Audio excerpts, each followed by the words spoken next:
నేను ఇప్పుడే 12 చక్రాల లారీ చూసా. ఉండదా వెళ్ళిపోయింది.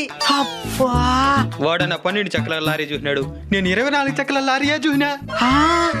నేను 6 చక్రాల లారీ ధర చూసినేనా? దాన్ని చూస్తేనే భయం, ఎక్కడ గుద్దేస్తదేమోనని పరిగిస్తా ఇంట్లోకి వచ్చేస్తా. వాడు 24 చక్రాల లారీ చూసుండొచ్చు. నేను బస్సు మీద బస్సును చూసినా. ఎక్కడా? మొన్న మా అవ్వతో హాస్పిటల్ పోయినప్పుడు సిటీలో చూసినా. బస్సు మీద బస్సు కదా, అప్పుడు కింద ఒక డ్రైవర్ పైన ఒక డ్రైవర్ ఉంటాడా? ఇంకెట్ట అనుకునేవా? లేదంటే పైన ఉండే బస్సు వచ్చి ముందర పడిపోదా? నిజమేరా? వాడు బస్సు మీద బస్సు చూసుండొచ్చు. నువ్వు ట్రైన్ చూసినావా? సోల్లా నేను చూసినా. చక్రాలు ఎన్నున్నాయి లెక్క పెడదాం అనుకున్నా, అంత లోపల వెళ్ళిపోయింది.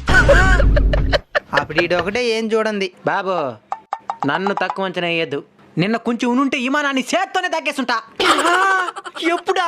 నిన్న సాయంత్రం 4 గంటలకి కిందనే పోయింది చూసేసిన. ఇప్పుడు చెప్పండి రా.